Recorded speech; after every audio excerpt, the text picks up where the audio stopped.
8 mars 1901. Jésus explique à Louisa que c'est à travers la croix qu'il a été reconnu comme Dieu. Il lui enseigne qu'il y a la croix de la souffrance et celle de l'amour. Je poursuis dans mon pauvre état et dans le silence de Jésus béni.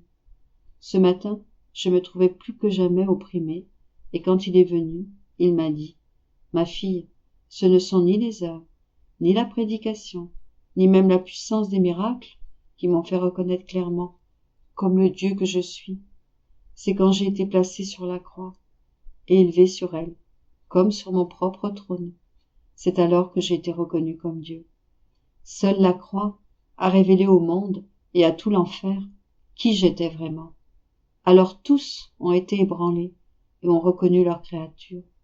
Ainsi, c'est la croix qui révèle Dieu à l'âme et révèle si l'âme est vraiment de Dieu. On peut dire que la croix met à nu toutes les parties intimes de l'âme et révèle à Dieu et aux hommes ce qui s'y trouve. Il ajouta : « Je consume les âmes sur 2 croix. L'une est la croix de la souffrance et l'autre la croix de l'amour. Dans le ciel, tous les 9 cœurs des anges m'aiment. Pourtant, chacun a sa fonction spécifique. Par exemple, la fonction spéciale des séraphins, c'est l'amour, et leur cœur est plus directement orienté pour recevoir les reflets de mon amour, de sorte que mon amour et le leur, en se dardant mutuellement, s'embrassent continuellement. Il en est ainsi pour les âmes sur la terre. Je leur donne des fonctions particulières. À celle-ci, je donne le martyre de la souffrance, et à celle-là, le martyre de l'amour. Ces 2 martyrs sont des maîtres habiles pour sacrifier les âmes et pour les rendre dignes de mes complaisances. «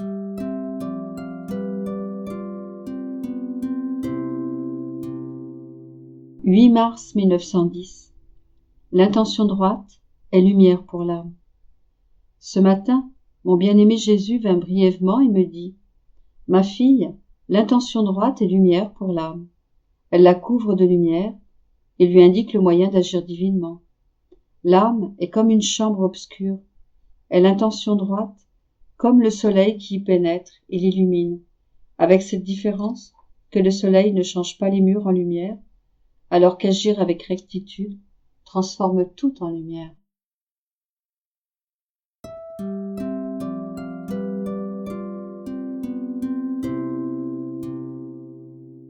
8 mars 1912.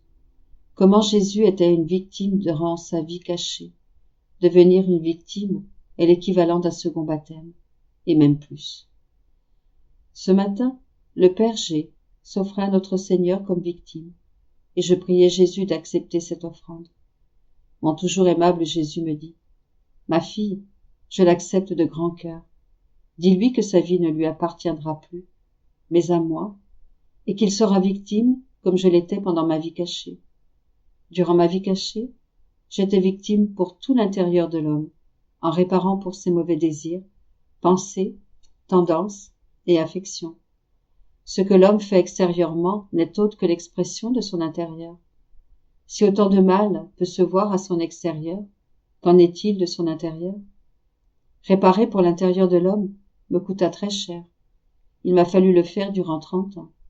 Mes pensées, mes battements de cœur, mes respirations et mes désirs étaient toujours attachés aux pensées, aux battements de cœur, aux respirations et aux désirs de l'homme, afin de faire réparation pour ces actes répréhensibles et de les sanctifier. Je le choisis comme victime associée à cet aspect de ma vie cachée, et je veux que tout son intérieur soit uni à moi et offert à moi, avec l'intention de satisfaire pour les fautes intérieures des autres créatures. C'est à bon escient que je fais ainsi, puisqu'en tant que prêtre, il connaît mieux que quiconque l'intérieur des âmes et toute la pourriture qui s'y trouve. Ainsi, il comprendra mieux combien mon état de victime m'a coûté, cet état auquel je veux qu'il prenne part, et non seulement lui, mais aussi d'autres qu'il approchera. Ma fille, dis-lui la grande grâce que je lui donne en l'acceptant comme victime, car devenir victime équivaut à recevoir un second baptême, et même plus, puisque je l'élève ainsi au niveau de ma propre vie. comme la victime doit vivre avec moi et de moi, je dois la laver de toute souillure, en lui donnant un nouveau baptême, et en la renforçant dans la grâce.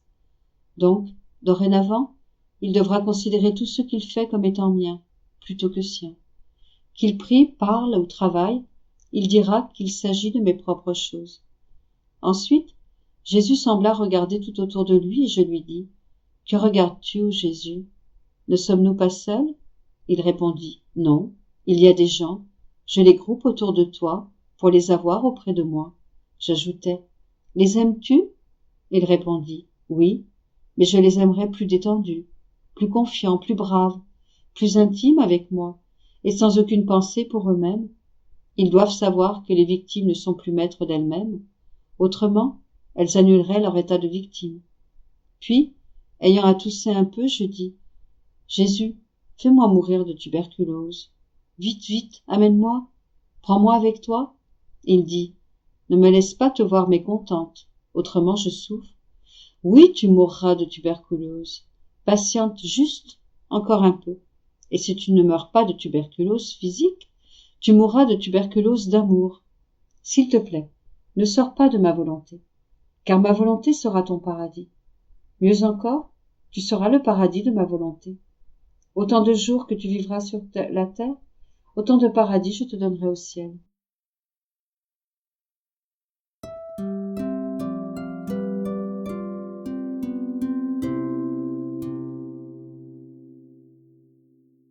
« 8 mars 1914. L'âme qui vit et meurt dans la divine volonté porte en elle tous les biens. Celui qui vit dans la divine volonté ne peut aller au purgatoire. Je poursuis dans mon état habituel, et mon toujours aimable Jésus continue de me parler très souvent de sa très sainte volonté. Je vais écrire le peu dont je me souviens. Je ne me sentais pas très bien. Jésus béni vint et me dit, « Ma fille, de tout ce que je fais, l'âme qui vit dans ma volonté peut dire « ça m'appartient », parce que sa volonté est tellement identifiée à la mienne qu'elle fait tout ce que je fais. Comme elle vit et meurt dans ma volonté, elle porte avec elle tous les biens, parce que ma volonté les contient tous. Ma volonté est la vie de tout ce que les créatures font de bien. L'âme qui vit dans ma volonté porte en elle toutes les messes qui sont célébrées, et toutes les prières et les bonnes actions qui sont faites, puisque ce sont là des fruits de ma volonté. Néanmoins, cela est très peu, comparativement à l'activité même de ma volonté, que cette âme possède comme en propre. Un instant du travail de ma volonté surpasse tout le travail passé, présent et futur de toutes les créatures.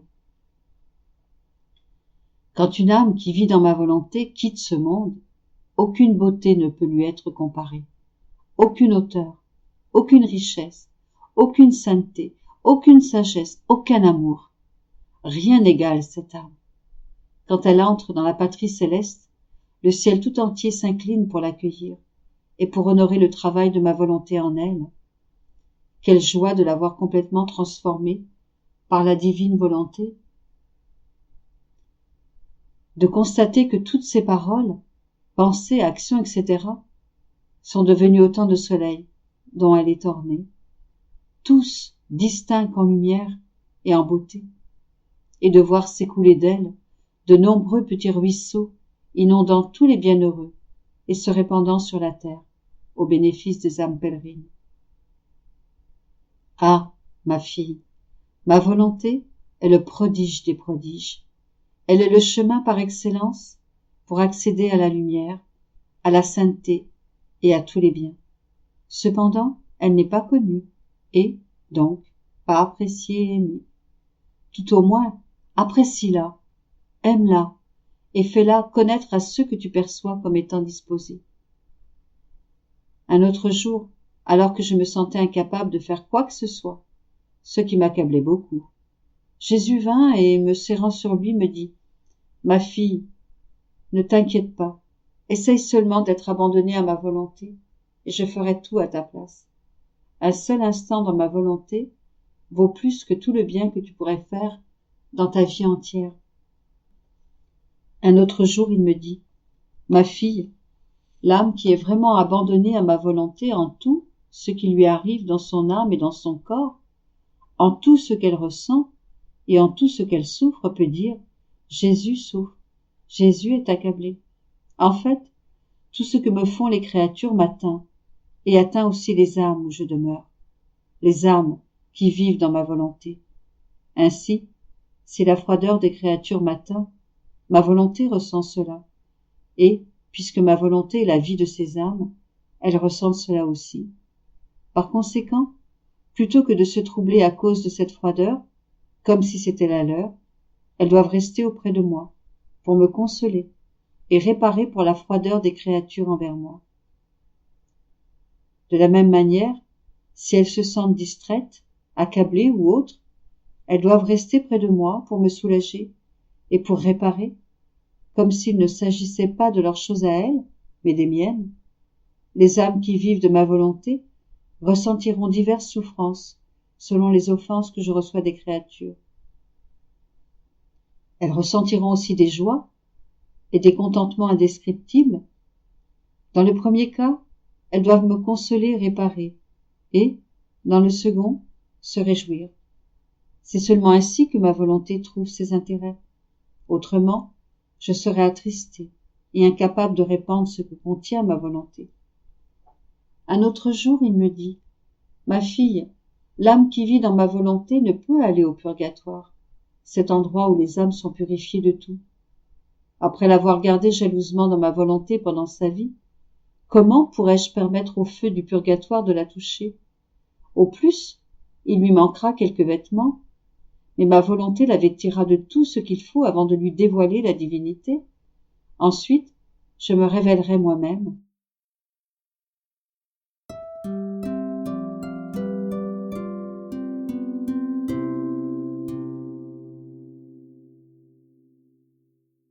« 8 mars 1921. Par son amour, la Vierge amena le Verbe à s'incarner dans son sein. Par son amour, et en se fondant dans la divine volonté, Louisa amène la divine volonté à s'établir en elle. Pendant que je priais et que je m'immergeais dans la divine volonté, mon doux Jésus sortit de mon intérieur, mit ses bras autour de mon cou et m'ont dit « Ma fille, par son amour, ses prières et son annihilation, ma mère me fit descendre du ciel pour que je m'incarne dans son sein. Toi, par ton amour et en vivant dans ma volonté, tu amèneras ma volonté à s'établir dans ton intérieur et par la suite dans les autres créatures. Cependant, sache qu'en venant dans son sein, par un acte unique qui ne sera jamais répété, j'ai enrichi ma mère de toutes les grâces et je l'ai dotée d'amour au point de surpasser l'amour dont sont dotées toutes les autres créatures ensemble. Je lui ai donné la primauté dans les privilèges, la gloire et tout le reste. La totalité de l'Éternel se déversa en elle par torrent. En ce qui te concerne, ma volonté descend en toi par un acte également unique, et, pour le décorum, je dois déverser en toi tant de grâce et d'amour, que tu surpasseras toutes les autres créatures en ces domaines. Comme ma volonté a la primatie sur tout, qu'elle est éternelle, immense et infinie, je dois placer ses prérogatives en celle qui a été choisie, pour que la vie de ma volonté trouve en elle son commencement et son achèvement, la dotant des qualités de ma volonté, lui donnant la suprématie sur tout. Ma volonté éternelle prendra le passé, le présent et le futur, les réduira à un poids unique et les versera en toi. Ma volonté est éternelle et veut s'établir là où elle trouve l'éternité. Elle est immense et veut s'établir là où elle trouve l'immensité. Elle est infinie et veut s'établir là où elle trouve l'infini. Comment puis-je trouver tout cela en toi, si je ne l'y dépose pas d'abord? En entendant ces paroles, je devins terrifié. Je n'ai d'ailleurs écrit ces choses que par obéissance. J'ai dit à Jésus, « Jésus, que dis-tu? Tu veux vraiment me confondre et m'humilier jusque dans la poussière? Je me sens tout à fait incapable de tolérer ce que tu dis. Je sens en moi une frayeur extrême. » Il reprit, « Ces choses sont nécessaires pour la sainteté et la dignité de ma volonté. Je ne puis m'abaisser à habiter où je ne trouve pas ce qui m'appartient. Tu ne seras rien d'autre que la dépositaire d'un bien extrêmement grand que tu devras garder jalousement. Prends ton courage à deux mains et n'aie pas peur.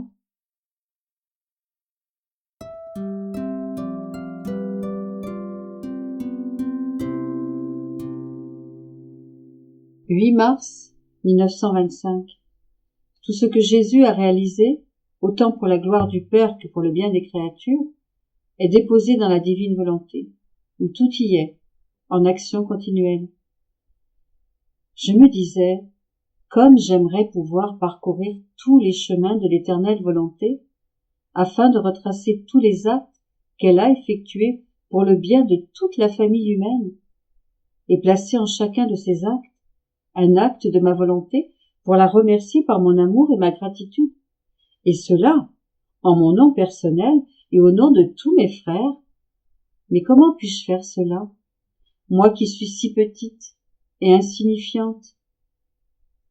Pendant que je désirais ainsi rejoindre les actes de la suprême volonté pour les baiser, ou au moins placer sur chacun un je t'aime, je sentis mon doux Jésus bouger en moi et une lumière illuminer mon esprit. Jésus me dit, ma fille, veux-tu retracer tous les actes que ma volonté a effectués pour le bien des créatures? Viens avec moi dans mon humanité, comme je le désire tant. Tu dois savoir que mon humanité a parcouru tous les chemins de l'éternelle volonté, et à chacun des actes qu'elle a accomplis pour le bien de toutes les générations humaines, j'ai adjoint l'un des miens. Il était en effet éminemment convenable que je fasse ainsi en l'honneur de mon Père céleste. Tous ces actes faits par mon humanité, je les ai placés en dépôt dans la divine volonté, afin qu'il donne sans cesse à mon divin Père cet honneur légitime que les créatures ne lui rendent pas, et pour amener l'éternelle volonté à faire la paix avec la volonté humaine. Chez l'homme, la volonté est le dépôt de toutes ses pensées et actions, bonnes ou mauvaises. Elle est le dépôt de tout, rien ne lui échappe. Mon humanité, quant à elle, a deux volontés, une humaine et une divine. J'ai tout déposé ce que mon humanité a accompli dans la divine, non seulement pour y rejoindre tous les actes réalisés par la volonté suprême et lui en rendre grâce, mais aussi pour accomplir en elle plus de nouveaux actes de divine volonté. Ainsi, avec la pleine participation de mon humanité, je pouvais former une nouvelle création qui puisse demeurer toujours nouvelle et belle, sans aucune possibilité d'augmentation, de diminution. En ce qui concerne la voûte des cieux, le soleil, les étoiles, et combien d'autres choses créées par la divinité pour le bien de toute la famille humaine, tout cela a été déposé dans notre suprême volonté, afin d'y être conservé tel que créé par nous. Pareillement, toute l'activité de mon humanité a été confiée à la divine volonté, afin que tout ce qu'elle allait accomplir soit toujours dans l'acte de se donner aux créatures. L'œuvre de mon humanité est plus que le ciel bleu, le soleil et les étoiles. Elle est comme le soleil au-dessus de votre horizon, qui ne refuse jamais sa lumière à quiconque. Si l'œil humain ne perçoit pas l'immensité de la lumière du soleil, c'est que la circonférence de son œil est petite. L'œil capte la lumière selon sa capacité visuelle, même si le soleil est dans la disposition de donner le maximum à tous. Il en va ainsi pour la nouvelle création produite par les actes de mon humanité. Tout a été fait dans la divine volonté et a été déposé en elle pour racheter et restaurer les créatures. Elle est dans l'acte de se donner à tous, et plus que le soleil, les étoiles et le ciel, elle s'étend au-dessus de la tête de tous, afin que tous puissent profiter des grands bienfaits qu'elle offre. Il y a une grande différence entre le soleil qui brille dans le ciel azuré et celui qui se trouve dans le ciel de mon humanité. En ce qui concerne le premier, l'œil a beau essayer de recevoir plus de lumière, sa circonférence n'est pas amplifiée pour autant et reste toujours la même. En contrepartie, plus l'œil de l'âme cherche à coopérer, à connaître, à voir et à aimer tout ce que mon humanité a réalisé, plus il s'agrandit, plus il reçoit et peut espérer recevoir davantage. En somme, L'âme détient le pouvoir d'être plus riche ou plus pauvre, plus remplie de lumière et de chaleur, ou de rester froide et dans la noirceur. Si tu veux retracer les chemins de la volonté éternelle, entre par la porte de mon humanité. Là, tu trouveras ma divinité, et la divine volonté te rendra présent, en état d'action, tout ce que je fais ou ferai, autant dans la création et la rédemption que dans la sanctification. Et tu auras la satisfaction de pouvoir embrasser ces actes et de mettre en eux tes petits actes d'amour, d'adoration et de reconnaissance. Tu les trouveras tous en acte de se donner à toi. Tu les aimeras et prendras les cadeaux de ton Père céleste. Il ne peut t'accorder de plus grands cadeaux que cela. Les cadeaux, les fruits et les effets de sa volonté. Cependant, tu ne pourras les prendre que dans la mesure où tu coopéreras et laisseras ta volonté dissoute dans la mienne. Ensuite, pendant un bref moment, je me suis sentie tout en Jésus, et il me sembla trouver en lui l'opération complète de la divine volonté pour le bien des créatures. J'ai essayé de suivre un à un les actes de la volonté suprême, et pendant que je le faisais, tout est disparu. Alors, un désir véhément de retrouver mon doux Jésus s'empara de moi. Après beaucoup de tourments, je l'ai senti derrière mon épaule. Il me tendit les bras et prit mes mains dans les siennes. Avec force, je le tirai en avant de moi et, avec toute l'amertume de mon âme, je lui ai dit « Jésus, tu ne m'aimes plus ?» Mais lui, sans me donner le temps de continuer, me dit « Quoi, ma fille, tu me dis à moi que je ne t'aime plus ? Ces mots peuvent être dits à des créatures, mais pas à ton Jésus, celui qui ne peut jamais faillir en amour. » Pendant qu'il parlait, il scrutait intensément mon intérieur, comme s'il voulait y trouver quelque chose qui l'intéressait beaucoup. Il regarda longuement et, finalement, j'ai senti un autre Jésus arriver dans mon intérieur, un Jésus complètement semblable à celui en dehors de moi. Je fus surprise de voir mon Jésus, à l'intérieur et à l'extérieur de moi. Toute bonté, il me dit, « Dis-moi, ma fille, qui a formé cette nouvelle vie en toi? N'est-ce pas l'amour? Ne sont-ce pas mes chaînes d'amour qui non seulement me gardent en dedans de toi, mais me tiennent liée à toi? Et pour que ma vie puisse toujours croître en toi, j'ai placé en toi mon éternelle volonté. Comme elle ne fait qu'un avec la tienne, nous nous nourrissons de la même nourriture céleste, de telle sorte que ma vie ne fasse qu'un avec la tienne. Après tout cela, tu me dis que je ne t'aime plus? » Je suis restée confuse, sans savoir quoi dire. «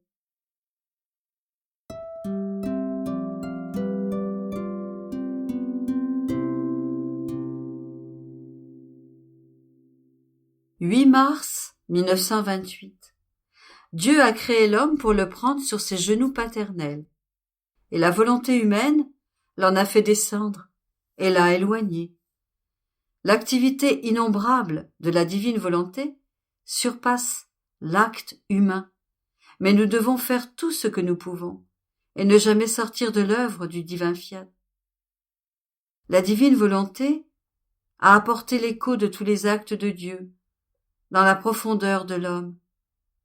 Jésus est le gardien des écrits de la divine volonté, son amour pour ses écrits.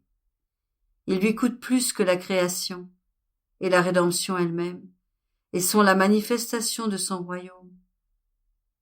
Lorsque l'âme décide de vivre dans la divine volonté, Jésus l'attache avec des chaînes de lumière, la laissant libre de s'en aller, si elle le veut, et sans lui enlever son libre arbitre. Je continuais à rester entièrement abandonné dans la sainte divine volonté, en suivant autant que je le pouvais ces actes innombrables, car leur multiplicité est telle que souvent je suis incapable de les suivre ou de les compter, et je dois me contenter de les regarder, mais sans les embrasser. Son activité surpasse l'acte humain de manière incroyable, et il n'appartient donc pas à ma petitesse de tout faire, mais de faire ce que je peux, et de ne jamais sortir des œuvres du divin fiat. Après quoi, comme mon pauvre esprit se perdait dans les œuvres de la divine volonté, mon doux Jésus se manifesta en moi et me dit Ma fille, notre paternelle bonté a créé l'homme afin de pouvoir le tenir sur nos genoux, pour qu'il soit continuellement heureux et qu'il soit la joie perpétuelle de son Créateur. Et pour cela, nous le tenions sur nos genoux. Et comme notre volonté devait être également la sienne, elle apportait l'écho de tous nos actes dans les profondeurs de l'homme que nous aimions comme un fils. Et notre fils, en entendant notre écho, se faisait le reproducteur des actes de son Créateur. Que de contentement ces actes n'apportaient-ils pas par la résonance de cet écho créateur qui formait l'ordre de nos actes, l'harmonie de nos joies et de notre bonheur, et l'image de notre sainteté dans la profondeur du cœur de notre Fils. Que ces jours étaient heureux, pour lui et pour nous, mais sais-tu ce qui a fait tomber de nos genoux ce Fils que nous aimions tant? La volonté humaine. Elle l'a tant éloigné de nous, qu'il a perdu notre écho créateur, et ne savait plus rien désormais de ce que faisait son Créateur. Et nous avons perdu la joie de voir notre Fils heureux, de jouer sur nos genoux paternels. Et l'écho de sa volonté en lui l'envenimait et le tyrannisait par les passions les plus dégradantes, le rendant malheureux, au point d'en inspirer la pitié. Voilà exactement ce que signifie vivre dans notre volonté. C'est vivre sur nos genoux paternels, sous nos soins, à nos frais, dans l'opulence de nos richesses, de nos joies et de notre bonheur. Si tu savais la satisfaction qui est la nôtre, lorsque nous voyons la créature vivre sur nos genoux, tout attentive à l'écho de notre parole, à l'écho de nos œuvres, à l'écho de nos pas, à l'écho de notre amour, afin de s'en faire le reproducteur. Tu serais plus attentive à veiller à ce que rien ne t'échappe de notre écho, afin de nous donner le plaisir de voir ta petitesse se faire la reproductrice des actes de ton Créateur. Sur quoi? Je lui dis. Mon amour, si pour vivre dans ta volonté, il faut être sur tes genoux paternels, on ne doit rien faire, ni travailler, ni marcher. Autrement, comment peut-on rester sur tes genoux? Et Jésus, non, non, on peut tout faire. Notre immensité est telle que partout on trouvera nos genoux paternels, toujours prêts à se prêter à ces actes. D'autant plus que ce qui est fait n'est rien d'autre que l'écho de ce que nous faisons.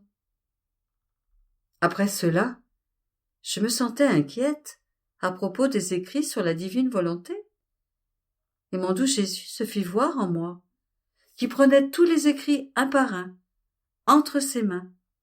Il les considérait avec amour et tendresse, comme si son cœur allait éclater, et il les plaçait bien en ordre dans son très saint cœur.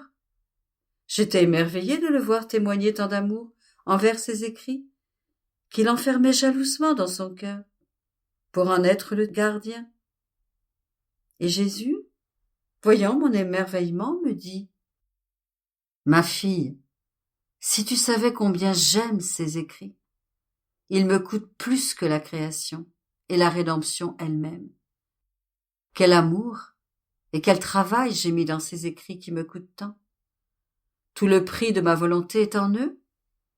Ils sont la manifestation de mon royaume et la confirmation que je veux le royaume de ma divine volonté parmi les créatures. Le bien qu'ils feront sera grand. Ils seront comme des soleils qui se lèveront au milieu des épaisses ténèbres de la volonté humaine, des vies qui chasseront la mort des pauvres créatures. Ils seront le triomphe de toutes mes œuvres, la narration la plus tendre, la plus convaincante, de la force avec laquelle j'aime et j'ai aimé l'homme. C'est pourquoi je les aime si jalousement, que je veux en être le gardien dans mon divin cœur, et je ne permettrai pas qu'un seul mot en soit perdu. Qu'ai-je mis dans ces écrits? Tout. des grâces surabondantes, une lumière qui illumine, réchauffe et féconde, un amour qui blesse, une vérité qui conquiert, des attraits qui captivent, des vies qui apporteront la résurrection du royaume de ma volonté. C'est pourquoi tu dois les apprécier toi aussi, leur accorder l'estime qu'ils méritent et aimer le bien qu'ils feront. Après quoi, je continuais mon abandon dans le fiat. Je me sentais toute revêtue de son interminable lumière.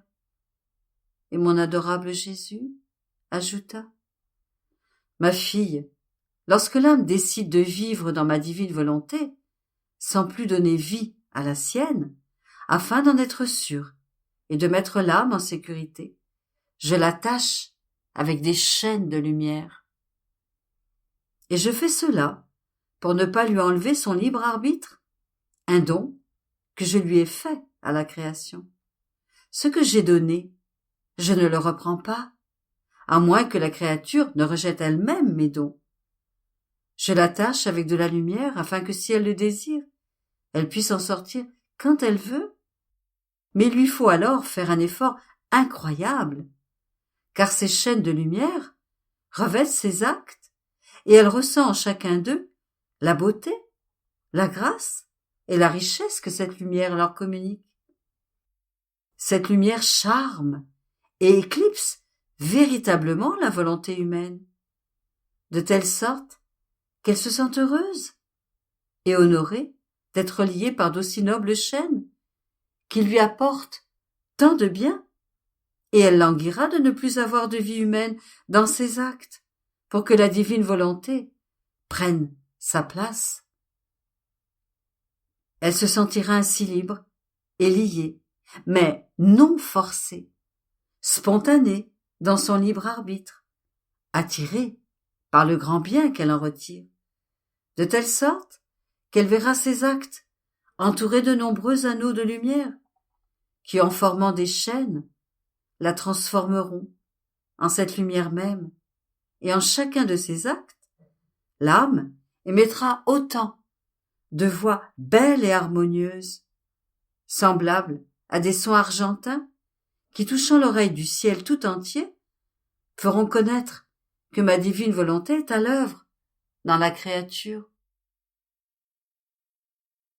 «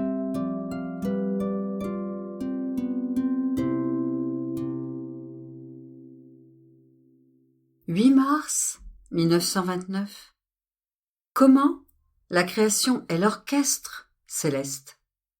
Comment le fiat possède la vertu génératrice.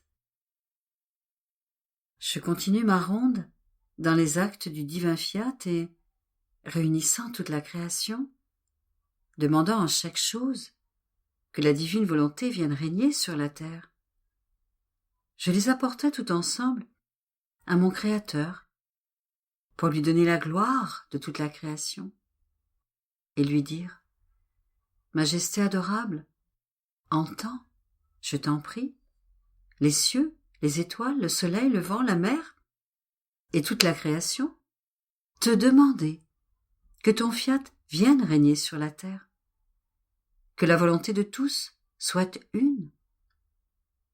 Mais je faisais cela lorsque mon adorable Jésus se manifesta hors de moi et me dit: Ma fille, la création tout entière forme l'orchestre céleste, parce que chaque chose créée contient la lumière et la puissance de mon divin fiat, qui produit la plus belle des musiques.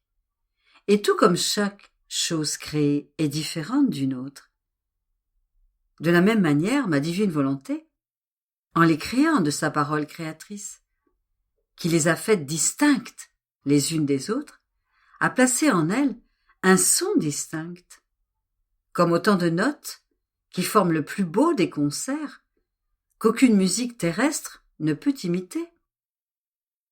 La multiplicité des sons, avec les notes correspondantes, est aussi grande que les choses créées. Ainsi, les cieux contiennent un son. Chaque étoile a le sien qui lui est propre. Le soleil en a un autre, et ainsi de suite.